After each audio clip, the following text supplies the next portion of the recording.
Hey guys, it's me, Jenniferbiana, and I am your Saturday on O2F.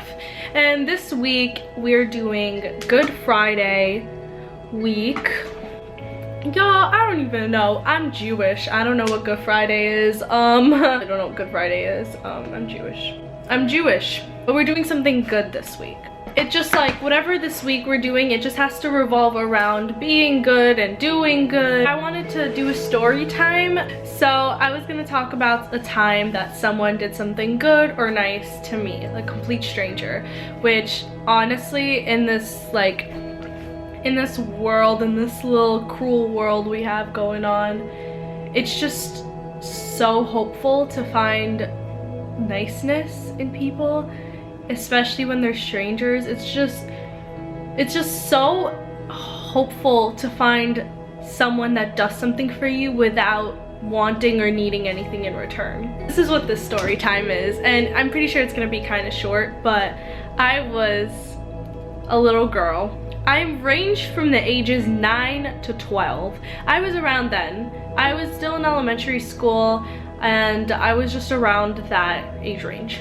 And I always had a rolly backpack. My mom did not let me have these kind of backpacks because she was so convinced that they were gonna ruin my back. Maybe. But she gave me rolly backpacks, and I would get bored in class often, and in folders and notebooks there would be on the first page, it would be like your name, your address, your phone number, your this, and I would fill all of those out. Like on every single notebook of mine and every single folder, I would fill that out. And it was so, it's embarrassing. I just thought it was like, I just didn't have anything better to do in class, so I would write out my address like 50 times on a notebook. That's really weird, but whatever. I would basically fill out all of my information on those things, which is probably not that smart because people could get into your backpack and know all of your information, but whatever. I was very little. So my grandma would take me to like music classes, dance classes and stuff, and so I was going to dance class that evening right after school, so I had my backpack. My grandma picked me up and we took the bus to my dance class, and I had my backpack, and we were on the bus back from my dance class or whatever to home, and I never do this, but like I just like completely forgot to take my backpack, and I leave the bus, and like, yeah, and then I go home. I don't notice anything. My grandma, like, I don't even know if she was really like she just didn't notice either. And this was the MTA, so like you're not getting that back. Like you're really not.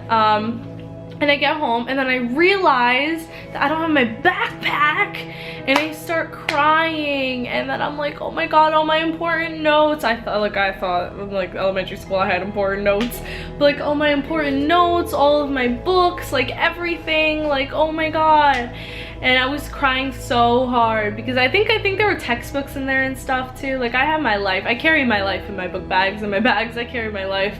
And my mom starts calling like MTA, like thing, like New York this, New York that. I don't even know. She starts calling everyone about this 9-year-old backpack because it is so important.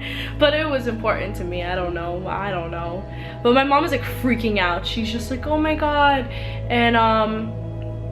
And so I was like literally like, well, I'll never see this again. That's it. Rip. And I'm like crying. I'm sad. So I wasn't awake for this, but my mom told me that at like 2 a.m. or 3 a.m. there was a buzz on the door. So like basically I live in an apartment, so they were downstairs. They were like trying to get into the door, and my mom heard that, but like she was like asleep, so she was like, what, like, you know, like, and then she like slowly like got up and realized, and then she checks. We have like a thing that shows who it is. She checks who it is, and it's this man who's walking away. He was in a uniform and he's walking away, and she realizes that there's something there, so she goes downstairs and goes to my front door, and it's my book bag.